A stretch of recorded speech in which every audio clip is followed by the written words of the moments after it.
오늘 제가 이 하나님 말씀을 준비하면서 이삭에게 어떤 명칭을 하나 붙여야 되겠는데 잘 생각이 나지 않아서 기도하다가 이 명칭이 생각나서 우리 교회에서는 잘 쓰지 않는 용어죠. 무협지에서 많이 쓰는 용어인데 이 제자의 숨은 고수라는 제가 단어를 썼습니다.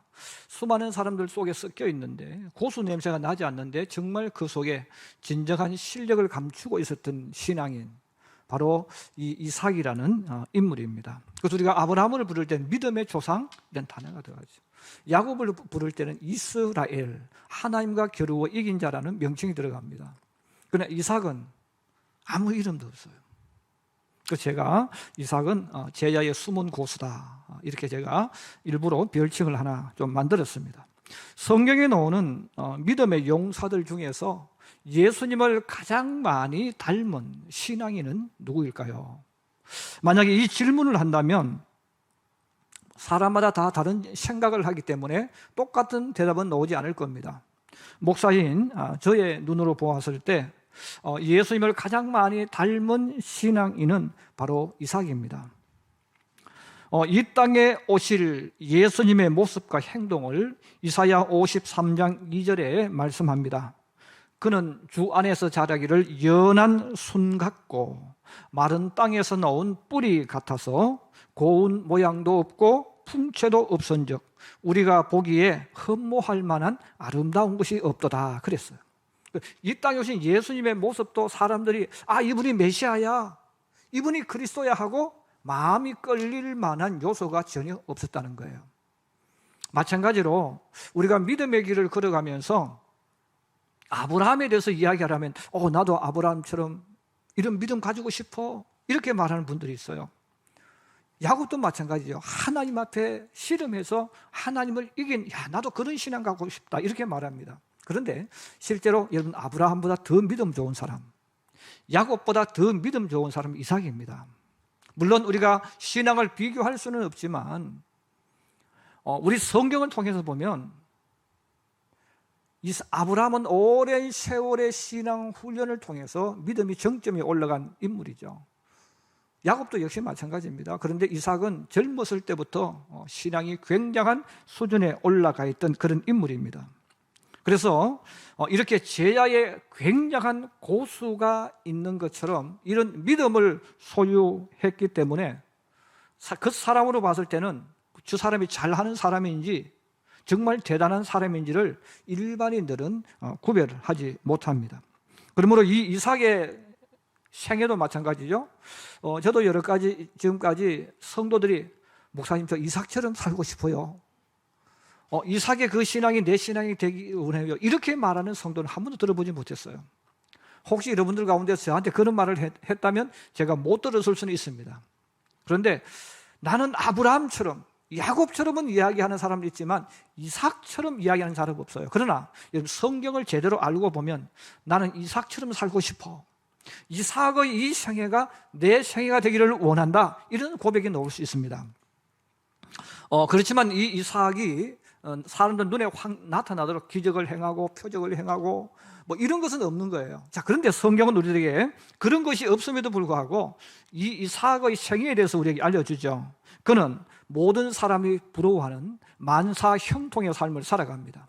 우리 사람들이 세상 살아가면서 꿈꾸는 게 있죠. 첫째, 개인적으로 장수하는 거죠. 오랜 세월 건강하게 사는 거예요. 이삭은 180세를 삽니다. 누구보다 오래 살죠. 건강한 모습으로 살죠. 그리고 이삭은 자녀들이 번성하는 것을 보고 누리고 세상 살아갑니다. 그리고 그는 물질의 복도 받아서 엄청난 복을 가지고 누리면서 이렇게 살아가는 인물입니다.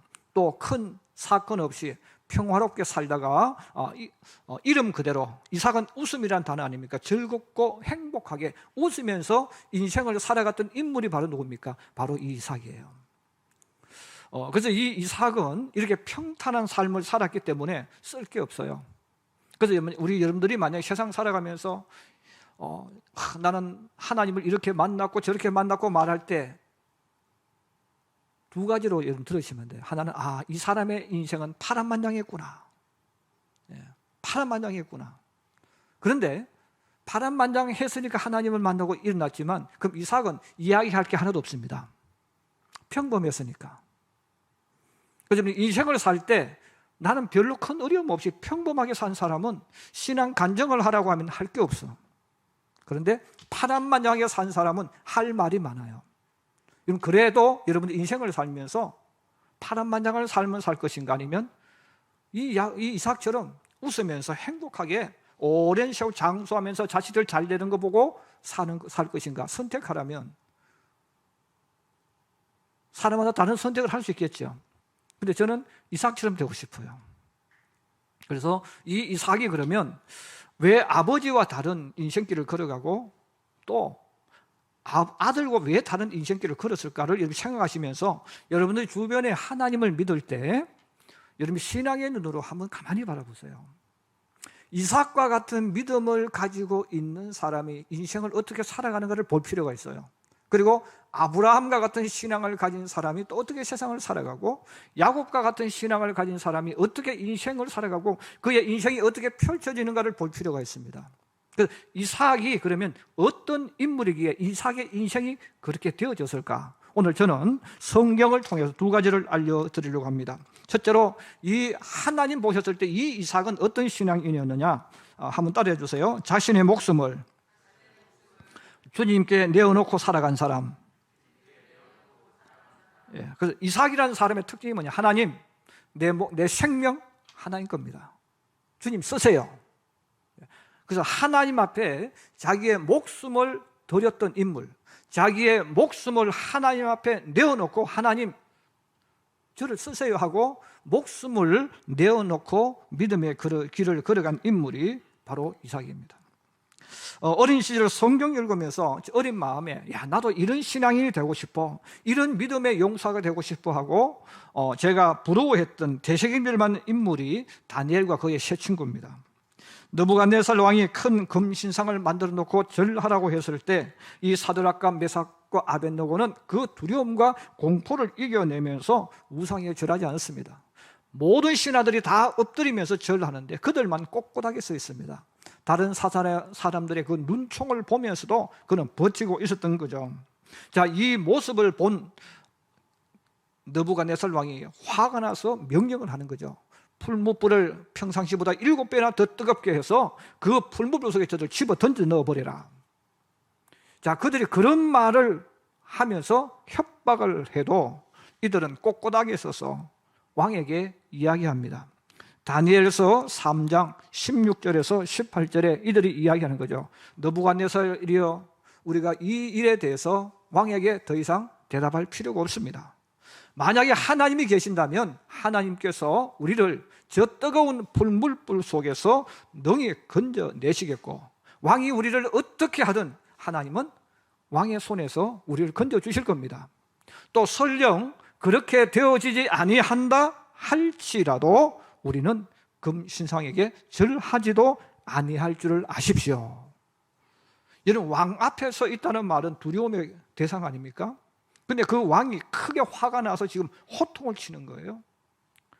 왕이 호통을 치고 분을 내면 일반 사람들은 그 앞에 서 있다가 다리에 힘이 빠지면서 털쑥 주저앉아 버립니다. 그럼에도 불구하고 이들은 그런 무서운 분위기, 두려움과 공포가 엄습해 오지만 그것을 이겨내고 이렇게 이야기하는 거죠. 이들이 그렇게 말할 수 있는 그 이유가 뭡니까? 어디서 그렇게 말할 수 있었겠어요? 이들은 그 생명을 하나님께 드린 거예요. 그 목숨을 하나님께 바쳐버리니까 그렇게 말할 수가 있는 겁니다. 세상 사람들이 가장 두려워하고 무서워하는 사람은 자신의 생명을 내어놓고 죽여달라고 덤비는 사람입니다. 그래서 이 세상에서 정말 무서운 사람, 사람이 감당할 수 없는 사람은 뭡니까? 내 목숨 죽이라는 거예요. 여러분, 이렇게 덤벼드는 사람은 누구도 이겨내지 못합니다. 이삭이 바로 그런 신앙인이었다는 거예요. 하나님을 위해서라면, 믿음을 위해서라면, 하나님 말씀에 순종하는 것을 위해서라면 나는 언제든 죽을 각오가 있다는 거예요. 나는 언제든 죽겠다, 이런 결심을 하고 인생을 살아가는 사람이 바로 이삭입니다. 아브라함이 하나님께 아들 이삭을 번제물로 드릴 때에 이것은 아브라함의 입장에서 하나님께 드리는 모습입니다. 그러나 아들 이삭의 입장에서 보면 아버지 아브라함이 자신을 번제물로 드리려고 붙잡아서 제단에 세웠을 때에 얼마든지 저항할 수 있었어요. 창세기 22장에 보시면 아브라함이 하나님의 명령을 듣고 모리아 산으로 갑니다. 모리아 산은 지금 예루살렘 성전이 있는 곳입니다. 그래서 예루살렘 성전이 있는 그곳을 아브라함 시대에는 모리아 산이라고 불렀어요. 그 모리아 산에 종들을 데리고 왔습니다. 데리고 와서 종들은 밑에 있게 하고, 성경이 그렇게 이야기합니다. 아브라함과 젊은 아들 이삭이 둘이 모리아 산으로 올라가는 거예요. 그리고 올라가는데 이 이삭은 장작으로, 번제는 불로 태워드리는 거잖아요. 그래서 장작을 짊어지고 이 아들 이삭은 올라가는 거예요. 그럼 아버지는 칼과 불씨, 지금 우리가 성냥이 있고 라이터가 있어서 불을 붙이지만 이때는 그게 없잖아요. 그러면 불씨를 항상 가지고 다녔어요.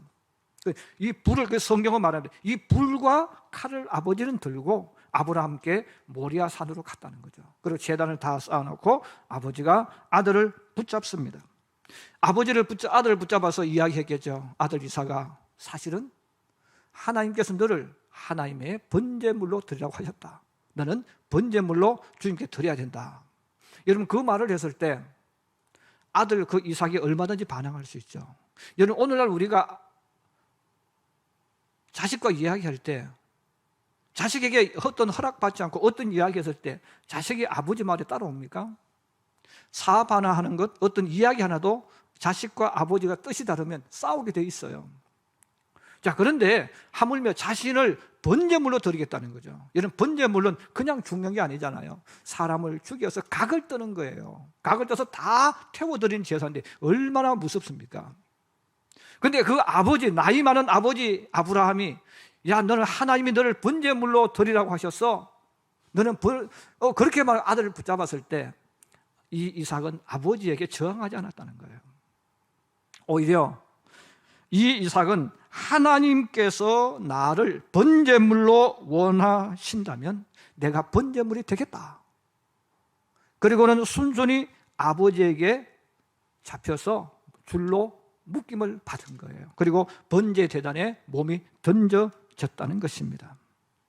성경은 이삭이 번제물로 하나님께 드려지는 그 순간 하나님께서 다급하게 아브라함아 합격! 이제 너의 믿음은 합격이야. 이 음성을 들려주셨다는 것이죠. 창세기 22장 10절에서 12절에 말씀합니다. 손을 내밀어 칼을 잡고 그 아들을 잡으려 하니 여호와의 사자가 하늘에서부터 그를 불러 이르되 아브라함아, 아브라함아. 그 음성을 듣고 아브라함이 말합니다. 하나님, 내가 여기 있습니다. 하나님께서 말씀합니다. 아브라함아, 그 아이에게 너의 손을 대지 말라. 그에게 아무 일도 하지 말라. 내가 내 아들 내 독자까지도 아끼지 아니하였으니 내가 이제야 내가 하나님을 경외하는 줄 아노라. 하나님이 그동안 온전히 하나님을 믿지 못하고 어떤 일이 생길 때마다 이리 빠지고 저리 빠지면서 자기 뜻대로 걸어갔던 그 아브라함의 믿음을 이 아들 이삭을 드릴 때에 너는 이제 합격, 너는 이제 어떤 일이 있어도 믿음으로 살 사람이라고 인정해 주셨다는 거죠. 그런데 아브라함만 인정해 주신 것이 아니라 이때 하나님께서 아들 이삭도 합격이라고 내려주신 거예요. 왜냐하면 하나님 앞에 자신을 번제물로 드렸잖아요. 아버지는 아들로 드렸지만 이삭은 자기 자신을 하나님 앞에 번제물로 드린 거예요. 번제물로 드렸기 때문에 아버지가 자기를 묶을 때도 반항하지 않았고, 또 자기를 번제제단 앞으로 놓았을 때도 아버지 살려주세요, 아버지 왜 이러세요, 아버지 정신이 있나요? 여러분, 그렇게 얼마든지 말할 수 있어요. 몸부림칠 수 있어요. 근데 그는 몸부림치지도 않았고 반항도 하지 않았고 저항도 하지 않았어요. 왜? 하나님, 주님이 원하시면 제가 주님 번제물이 되겠습니다 하고 자신의 생명을 하나님께 드렸던 것입니다. 바로 이 이삭이 하나님께 자신의 몸을 번제물로 제단에 드려질 때 하나님은 그들의 믿음을 보시고 숲풀 속에 순양을 준비해 놓으셨어요.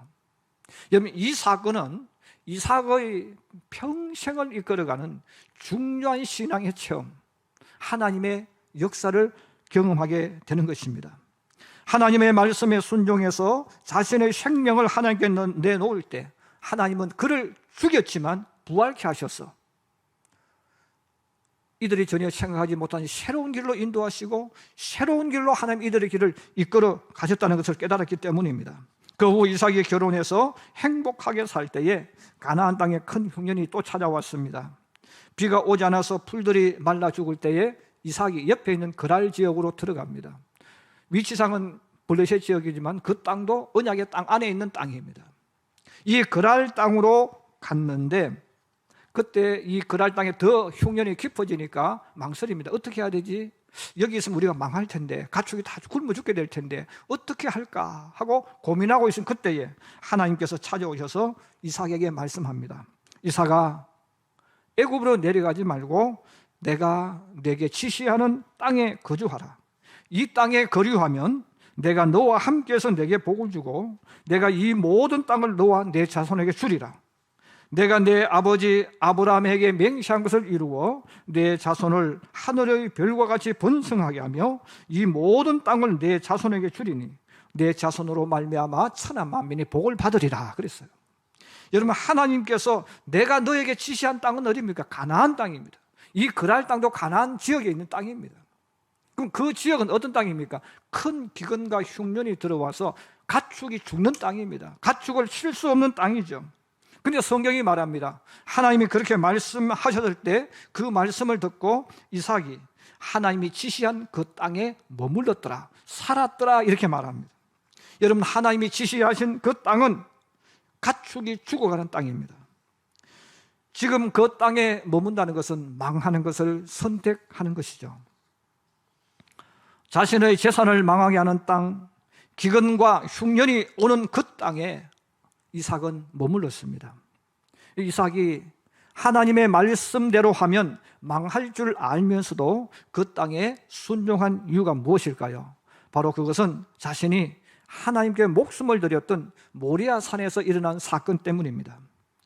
자신이 원한 것은 아니었지만 아버지로 인해서 번제단에 하나님의 제물로 드려질 때 자기가 그 속에 죽은 거예요. 근데 죽은 것 같은데 하나님은 순양을 준비해 놓으시고 또 다른 제3의 길을 만들어 주신 것이죠.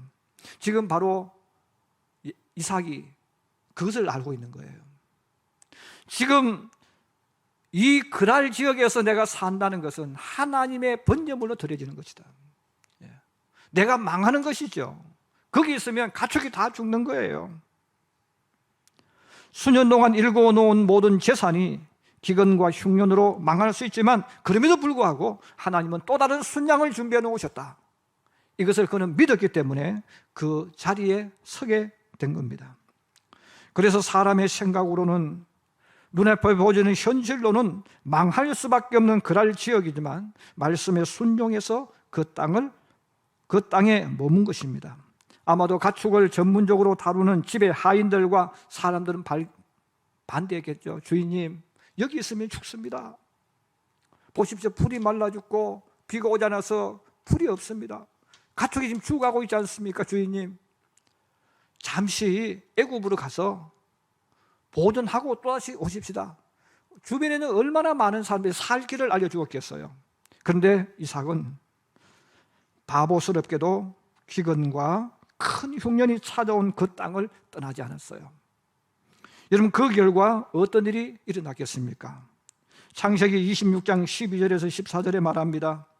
이삭이 그 땅에서 농사하여 그 해에 100배나 얻었고 여호와께서 복을 주심으로 그 사람이 창대하고 왕성하여 마침내 거부가 되어 양과 소가 떼를 이루고 종이 심히 많으므로 블레셋 사람이 그를 시기하였으리 그랬어요. 여러분, 망하는 땅이에요. 기근과 흉년이 있는 땅이에요. 그런데 그 땅에 있었는데 하나님 말씀대로 하니까 반전이 일어난 거예요. 오히려 그 땅에서 100배의 열매를 얻었다는 거예요. 야곱은 원래 부자였어요. 그런데 이런 부자인데 성경이 말합니다. 그는 거부가 되었다. 우리도 말할 때에 이런 부자가 있죠. 물론 부자의 기준을 우리가 얼마로 말할지는 알 수 없어요. 어쨌든 이삭은 부자입니다. 그런데 하나님은 그 망하는 땅에 살았는데 하나님 말씀대로 머무니까 부자의 수준을 뛰어넘어서 거부가 되었다는 거죠. 이는 오늘날 우리가 사람들의 돈을 이야기할 때 억만장자 그렇게 백만장자 말을 해요. 그런데 여러분, 백만장자보다 억만장자가 훨씬 거부죠. 우리 집 재산이 10억, 100억, 그 많은 돈이죠. 그러나 진짜 부자는 최소한 재산이 몇 조가 된다는 거예요. 이게 거부 아닙니까? 바로 하나님께서 망하는 땅에 있게 하셨을 때 그는 망하는 땅에 있었던 거예요. 왜? 내 것, 내게 아니고 하나님 거다. 나는 하나님이 망하게 하면 망할 거야. 나는 하나님이 원한다면 죽을 거야. 여러분, 그렇게 그 믿음 가지고 걸어가니까 죽는 게 아니고 살았다는 거예요. 여러분, 하나님은 죽이는 하나님이 아닙니다. 하나님은 살리시는 하나님이에요. 하나님은 부활의 하나님이십니다. 여러분, 하나님이 망하게 하려고 그 땅으로 가게 한 것이 아니라 살리려고 가게 한 거죠. 그러나 우리 눈으로 보면, 사람의 눈으로 보면 망하는 거예요.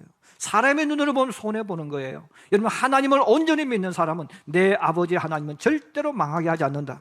내 아버지 하나님은 절대로 비참하게 만들지 않는다. 우리를 망하는 길로 이끌지 않는다서 믿어야 됩니다.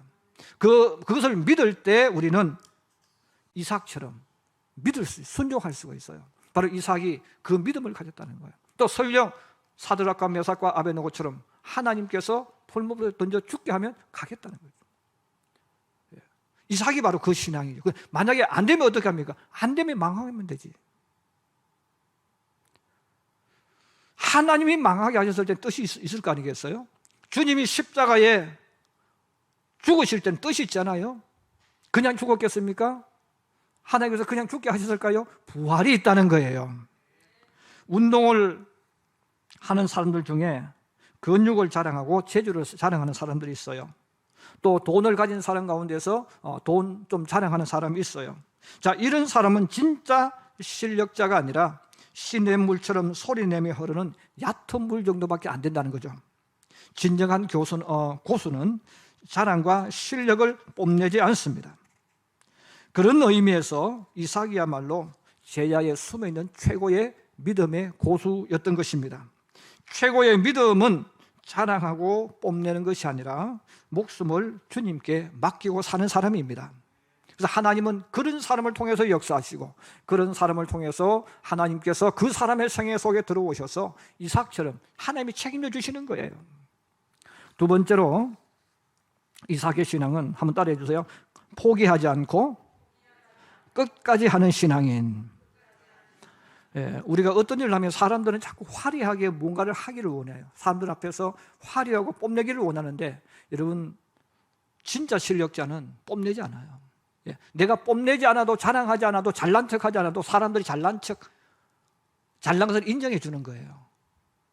그런데 거기서만 끝나는 것이 아니라는 거죠. 이삭은 끝까지 믿음으로 나아가는 신앙입니다. 그래서 이삭의 가장 아름답고 멋진 것은 포기하지 않고 끝까지 믿고 나가는 신앙이기 때문입니다. 이삭이 그 지역에서 큰 거부가 되어서 그랄 골짜기에서 목축을 하고 있었습니다. 그리고 목축을 하는 곳에는 항상 우물이 있습니다. 그런데 그 지역의 사람들이 이제 지역 유지들이 되겠죠. 이들이 이제 시샘이 나는 거예요. 자기 땅에 와서 부자가 되어졌다고 느끼니까 얼마나 화가 나겠습니까? 그래서 그 목자들을 보내가지고 그들이 아브라함이 판 우물을 막아버립니다. 이삭의 우물을 막아버립니다. 이삭은 이 그랄 지역의 목자들과 싸워서 얼마든지 물리치고 혼낼 수 있지만 힘을 숨기는 거예요. 그래서 그들이 찾아와서 깽판을 치고 우물을 막아버리면 또 못 이기는 척하고 또 장소를 옮기고 또 우물을 팝니다. 한 번, 두 번, 세 번 계속 그렇게 하는 거죠. 그랄 지역 목자들이 우물을 강제로 왜 메웠겠어요? 싸움을 거는 거죠. 터집을 지금 잡고 있는 거예요. 한번 붙으면 아브라함과 그 지역 사람들이 붙으면 이것은 그 부인 이삭과 그 지역에 사면 싸우면 그 부인 이삭의 재물을 빼앗아 가겠다는 거잖아요. 그런 핑계를 대고 군대를 데리고 와서 얼마든지 할 수 있는 거예요. 자, 그럼에도 불구하고 이 이삭은 싸움을 걸면 또 물러가고 또 싸움을 걸면 또 물러갑니다. 그러면서 계속해서 우물을 파고 또 우물을 파는 거죠. 나중에는 그랄 지역 목자들이 지치고 재미가 없어져서 더 이상 싸움을 걸지 않았다는 거예요. 스스로 나가 떨어져 버린 거죠. 여러분, 진짜 실력자는 힘으로 붙이는 사람이 아니에요. 져줄 줄 아는 사람이에요. 웃을 줄 아는 사람이라는 거예요. 내가 힘이 없는 사람은 평화를 유지할 수 없어요. 이삭은 이런 보이지 않는 믿음을 소유하기 위해서기 때문에 내가 질 때도 패배자로 지는 게 아니라 참 너무 가짠다는 거죠. 게임도 되지 않는 이것들이 진짜를 알지 못하고 덤벼들지만 져주는 것 아니겠어요? 세상 사람의 눈으로 보면 싸울 힘과 능력을 가진 이삭이 계속 빼앗기고 물러나는 행동이 바보처럼 보이고 겁쟁이처럼 보일 수 있습니다. 그러나 이삭은 제자의 고수처럼 엄청난 믿음을 소유한 사람이었기 때문에 싸움에 말려들지 않기 위해서 자신을 낮추면서도 우물 파는 것은 절대로 포기하지 않았다는 겁니다. 자신을 해코지하려고 하는 상대방이 지칠 때까지 버틸 수 있었습니다. 이것이 바로 능력이고 권세입니다. 세상에서 가장 바보 같은 사람, 가장 미련한 사람은 하다가 중간에서 멈추는 사람입니다. 이것도 해보고 저것도 해서 경험은 많은데 진짜 실력은 갖추지 못한 사람이죠. 우리가 이런 사람을 부를 때 부르는 호칭이 있죠. 어중이 떠중이라고 하는 거예요. 그래서 어중이 떠중이라는 말은 경험은 있어요. 잘난 척 다 해요. 그런데 진짜 실력이 없는 거죠. 그냥 일반인보다 조금 나은 그 하나 실력 가지고 까분다는 거죠. 그래서 우리가 어중이 떠중이라는 단어를 많이 쓰잖아요. 물도 아니고 뜨거운 물도 아니고 찬물도 아닌 어중간한 요 상태. 교회를 열심히 봉사하다가 중간에서 멈추는 신앙인들이 많습니다. 중간에서 멈추는 이유의 대부분은 성도들에게 상처받았거나 시험에 빠질 때 그렇게 하는 거예요. 여러분, 그럼에도 불구하고 그것을 이겨내는 자가 진짜 믿음의 사람입니다. 여러분, 극복 못하고 멈출 경우, 내가 시험에 빠진다든지 또 상처 때문에 멈추어버리면 뭡니까? 어중간한 성도. 그래서 교회를 다녀도 어중이 떠중이 같은 신앙인이 되는 거예요. 여러분, 하나님을 믿으면서 가만히 한번 눈여겨보세요. 정말 하나님 앞에 이삭처럼 핍박도 있고 환난도 있고 때로는 사람들에게 상처를 주기도 해요. 때로는 화가 나서 하고 싶지 않아 이런 마음이 들 때가 있어요. 그런데 그걸 이겨내고 끝까지 버티는 사람, 주님은 그 사람을 축복하시는 거예요. 그러므로 갈라디아서 6장 9절에 그렇게 말씀합니다. 우리가 선을 행하되 낙심하지 말지니 포기하지 아니하면 때가 되면 거두리라 그랬어요. 여러분, 우리가 하나님의 거룩한 일을 하고 믿음 안에서 좋은 일을 하는 사람들이 자꾸 중간에 멈추는 거예요. 그런데 멈추는 이유가 뭡니까? 시험 들었기 때문에. 또 누가 나한테 이런 말을 하더라. 그래서 그 말 듣기 싫어서 안 한다는 거죠. 그 왜 안 합니까? 그 사람이 약하기 때문에 못하는 거예요. 믿음이 강하지 못하니까 멈추는 거예요. 저는 우리 교회 장로님들 자랑을 많이 해요. 왜 자랑 제가 하겠어요? 제가 우리 교회 장로님들 보니까 특징이 하나 있어요. 화려하지 않고 잘나지 않는데 끝까지 하는 거예요. 끝까지 하는 거예요. 여러분, 끝까지 하는 게 능력입니다. 끝까지 함께하는 사람이 주님이 역사하는 거예요. 화려한 재주가 있는 게 믿음 아니잖아요. 하나님을 믿는다면 끝까지 가는 거죠. 욕을 해도 걸어가고 내 뜻대로 안 돼도 걸어가고 끝까지 가는 거예요. 이게 바로 누굽니까? 이삭이라는 거예요. 그래서 사람들이 싫어하든 미워하든 터집 잡든 때로는 이거 때려치우고 싶어 이런 마음이 들어도 포기하지 않는 거예요. 여러분, 주님 일하다가 교회 봉사하다가 누가 이런 말 누가 저런 말 이런 꼴보기 싫은 많은 일들이 일어나도 여러분 멈추면 안 되는 거예요. 끝까지 가야 됩니다. 그게 믿음이고 그게 능력이고 하나님은 그 이삭을 사용하신 거예요. 그래서 상처받아도 일어나고 하고 싶지 않아도 주님 때문에 다시 일어나서 봉사하고 그 주님이 얼마나 기특합니까? 그래 주님께서 그래 걱정하지 마, 내가 너를 위해서 일해 줄게, 내가 너의 편이 되어 줄게 안아준단 말이에요. 주님이 역사하신단 말이에요. 그러므로 우리가 주님 일을 하면서 그날 목자들이 찾아와서 빼앗고 터집 잡고 또 터집 잡고 계속 징글징글 맞도록 계속해서 온다는 거죠. 그래도 끝까지 내가 또 옮겨서 또 우물 파고 또 우물 파고 계속 파는 거예요. 안 멈추는 거예요. 그 이삭이 승리자가 되는 거예요. 여러분, 주님이 일하면서 또 여러분 기도하다가도 마찬가지죠. 여러분 기도하다가 내가 1년 기도해서 응답 안 되면 주님께서 더 기도하라고 하시는 줄 믿고 2년 하시면 되고, 2년 해도 안 되면 4년 하면 되고, 4년 해도 안 되면 5년 하면 돼. 5년에서 안 되면 10년 하면 되지. 주님께서 약속하셨잖아요. 너희가 포기하지 아니하면 때가 이름에 거두리라 그랬어요. 그렇습니다. 이삭이 바로 그 신앙. 그래서 이삭은 성경을 여러분 읽어보시면 이삭은 읽을 게 별로 없어. 이삭은 본받고 싶은데 본받을 게 없어. 왜? 참고 견디고 버티는 것은 본받을 게 아니잖아요. 예, 나는 이렇게 안 살 거야, 그렇게 말할 수 있는 거예요. 그런데 이삭은 그런 믿음을 가진 거예요. 근데 놀라운 것은 이런 믿음을 가지고 하나님 붙잡고 걸어간 그 이삭에 주님이 역사하셔서 이삭의 생애 동안 평화, 웃음, 행복, 하나님 이걸 선물로 주신 거예요. 그러므로 성경은 우리들에게 고백합니다. 하나님은 어떤 사람의 하나님이야? 이삭의 하나님. 이삭과 같은 사람에게 하나님이 역사하는 하나님이라는 거예요. 여러분, 아브라함과 같은 사람도 하나님 역사하세요. 제가 지난주에 아브라함에 대해서 이야기했잖아요. 바랄 수 없는 중에도 바랐던 그 아브라함. 갈 바를 모르지만, 내가 어떻게 해야 될지 모르지만 하나님께서 주실 줄로 믿고 그냥 실수해도 가는 그 믿음. 주님은 그 사람도 사용하셨지만 이삭처럼 조용하지만, 남들이 보면 화려하지 않지만 하나님께 내 목숨을 걸고 믿음으로 걸어가는 사람, 그리고 하나님 믿고 끝까지 버티면서 포기하지 않고 앞으로 나아가는 사람, 하나님, 그 이삭이 하나님 되신 거예요. 저는 우리 성도들이 많은 고백을 하고 간증을 할 수 있겠지만 이 단어는 꼭 했으면 좋겠어요. 하나님은 나의 하나님. 한번 따라해서, 하나님은 지성구의 하나님, 하나님은 나의 하나님. 이 고백이 있기를 주의 이름으로 축복합니다. 그래서 우리가 많은 이야기에도 하나님은 지성구의 하나님, 하나님은 나의 하나님. 여러분, 이 하나님이 바로 누굽니까? 이삭의 하나님, 아브라함의 하나님, 야곱의 하나님. 그래서 하나님은 나는 살아있는 자의 하나님이다, 이렇게 알려주셨잖아요. 여러분, 힘들 때도 있고 어려울 때도 있어요. 멈추고 싶을 때도 있어요. 여러분, 그럴지라도 어떤 상황이 있어도 여러분 믿음 꼭 붙잡고 이삭처럼 또 나아가고 또 나아가고, 어려운 일 오면 또 만나고 또 계속 부딪혀 가는 거예요. 가다 보면 주님께서 역사하시고 하나님께서 열매를 거두도록 만들어 주실 줄로 믿습니다.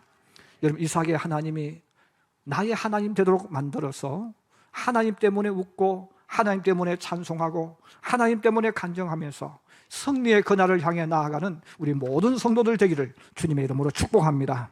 축복합니다.